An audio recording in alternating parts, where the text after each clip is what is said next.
আজকের যে জুলাই বিপ্লব হয়েছে সেই জুলাই বিপ্লবের বীজটা মূলত শহীদ আবরার ফাহাদ বপন করে দিয়েছিল। আমাদের এই দেশ ভারতের সাবলেট কলোনির মতো আমরা ছিলাম।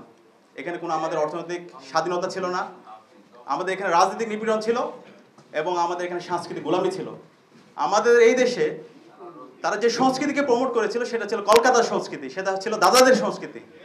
এখানকার যে মাটি ও মানুষের যে সংস্কৃতি ছিল সেগুলোকে সবসময় আদারিং করা হয়েছে, সেগুলোকে সবসময় মার্জিনালাইজ করা হয়েছে এবং সেগুলোকে সবসময় ক্রিমিনালাইজ করা হয়েছে, সেগুলোকে সবসময় প্রবলেমাটাইজ করা হয়েছে।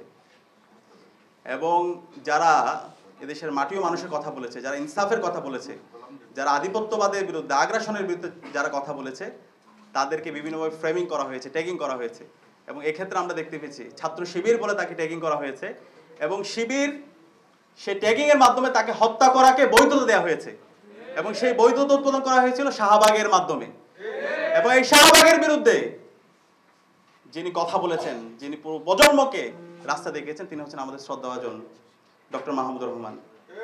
আমরা স্যারকে আন্তরিকভাবে মোবারকবাদ জ্ঞাপন করছি এবং এই জুলাইয়ের প্রজন্ম, পুরো প্রজন্ম আজীবন আমরা মাহমুদুর রহমান স্যারের যে কন্ট্রিবিউশন সেটা আমরা শ্রদ্ধার সাথে স্মরণ রাখবো।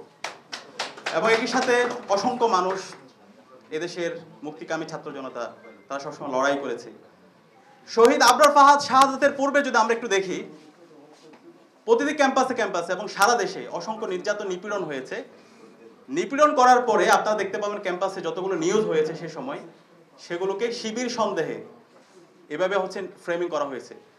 যখন শিবির সন্দেহে কোনো ছাত্রকে নির্যাতন করা হয় তখন আমরা সেলিব্রেশন দেখতে পেয়েছি এবং পত্রিকা, মিডিয়া হাউস, এদেশের সিভিল সোসাইটি সবাই সেটার বৈধতা তারা দিত এবং এটা নিয়ে কেউ প্রতিবাদ করতো না। যেহেতু শিবির, তার কোনো অধিকার থাকতে নেই, তাকে মেরে ফেলা বৈধ, তাকে মেরে ফেলা জায়েজ। আবরার ফাহাদ যখন শহীদ হলো, শাহাদাত পরবর্তী সারা দেশে আমরা প্রতিবাদ প্রতিরোধ দেখতে পেয়েছি এবং তখন আমরা একটা কনসেনসাস দেখতে পেলাম সবার মধ্যে, শিবির সন্দেহে কাউকে মারা যাবে না, কিন্তু কেউ যদি শিবির হয় তাকে মারা যাবে। কেউ যদি শিবির হয়, যখন কোনো শিক্ষার্থী নির্যাতন হয় তখন এটা খোঁজা হয় সে কি শিবির, সে যদি শিবির হয় তাহলে প্রতিবাদ করা যাবে না, অথবা মিডিয়াগুলো ওইভাবে ফ্রেমিং করা হতো। আজকে জুলাই বিপ্লবের মাধ্যমে এদেশের সকল শিক্ষার্থীরা মুক্তি পেয়েছে এবং ইসলামী ছাত্র শিবিরও মুক্তি পেয়েছে। এই জুলাই বিপ্লব পরবর্তী আমরা বলতে চাই, এই স্বাধীন বাংলাদেশে কোনো পরিচয়ের কারণে কাউকে ফ্রেমিং করে কাউকে নির্যাতনের আমরা বৈধতা দিব না ইনশাআল্লাহ। এদেশের সকল মানুষের অধিকার, এদেশের সকল মানুষের যে ন্যায্যতা সেটা আমরা ইনশিওর করব। যে জালেম তার বিরুদ্ধে আমরা সবসময় প্রতিবাদ প্রতিরোধ জারি রাখবো এবং যে মজলুম তার পক্ষে সবসময় আমরা থাকবো এবং তার ইনসাফ আমরা কায়েম করবো ইনশাআল্লাহ। শহীদ আবরার ফাহাদ এদেশের প্রজন্মকে, এদেশের তরুণ প্রজন্মকে নতুনভাবে উজ্জীবিত করেছে। আধিপত্যবাদের বিরুদ্ধে, আগ্রাসনের বিরুদ্ধে কিভাবে কথা বলতে হয়, কিভাবে আমাদের ন্যায্যতা ইনশিওর করতে হয় সেটা আমরা আবরার ফাহাদের তার প্রতিবাদ প্রতিরোধ এবং তার অ্যাক্টিভিটি থেকে আমরা দেখতে পাই। আজকের যে জুলাই বিপ্লব হয়েছে সেই জুলাই বিপ্লবের বীজটা মূলত শহীদ আবরার ফাহাদ বপন করে দিয়েছিল এবং আবরার ফাহাদের শাহাদাত পরবর্তী আপনারা দেখতে পান বাংলাদেশের প্রতিটি ক্যাম্পাসে ক্যাম্পাসে একটা প্রজন্ম তৈরি হয়ে গেছে এবং এর পরবর্তী যে নিরাপদ সড়ক আন্দোলন দেখেন, পরবর্তীতে অসংখ্য আন্দোলন হয়েছে। একটা প্রজন্মের মধ্যে একটা কনসেনসাস চলে আসছে এবং তার পূর্ণ বাস্তবায়ন আমরা জুলাই বিপ্লবে দেখতে পেয়েছি। এবং এই জুলাই বিপ্লবে যখন আমরা গিয়েছি আমরা দেখি নাই এখানে কে বাম করে, কে ডান করে, কে মধ্যমপন্থী, কে ছাত্রদল, কে শিবির, কার পরিচয় কি। আমরা সবাই এক বিন্দুতে মিলিত হয়েছিলাম। আমরা সবাই মজলুম, আমরা জালেম হাসিনার বিরুদ্ধে লড়াই করেছি, আমরা ইনসাফের জন্য লড়াই করেছি এবং একই সাথে এই আন্দোলন, এই বিপ্লবে আমরা সবাই প্রত্যেকের পরিচয় বলে গিয়ে আমরা কমন গোল নিয়ে আমরা লড়াই করেছি এবং এই ক্ষেত্রে আমাদের প্রেরণার বাতি করছিল আমাদের শহীদ আবরার। এবং একই সাথে আমরা যদি দেখতে পাই যারা শহীদ হয়েছে, শহীদ আবু সাইদ, শহীদ ওয়াসিম, শহীদ শান্ত, শহীদ আলী রায়হান, সকল শহীদদের আকাঙ্ক্ষা, সকল শহীদদের যে স্পিরিট, সেটা আবরার ফাহাদ যে চেতনা লালন করতো, যে আকাঙ্ক্ষা লালন করতো, সে একই আকাঙ্ক্ষা সবাই লালন করতো। আজকে জুলাই বিপ্লব হলো, জুলাই বিপ্লব পরবর্তী 1 বছর পার হলো।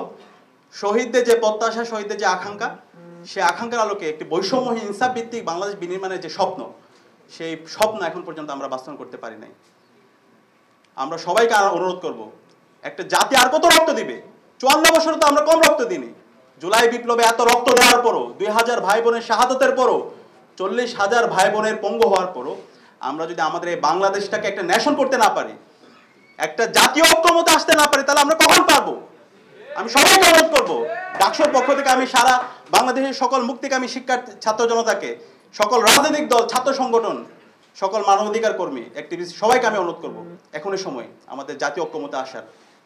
আমাদের ফরেন পলিসি কি হবে সেটা আমাদের এখন একসাথে ঠিক করতে হবে। আমাদের রাজনৈতিক যে প্রতিষ্ঠানগুলো আছে সে প্রতিষ্ঠানগুলোকে শক্তিশালী করার জন্য আমাদেরকে ঐক্যমত হইতে হবে।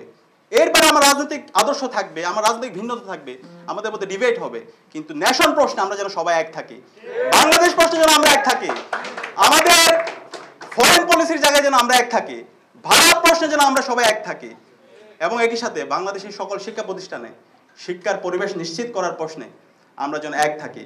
এভাবে যদি আমরা ঐক্যবদ্ধ হতে পারি তাহলে বাংলাদেশ আর কখনো পথ হারাবে না।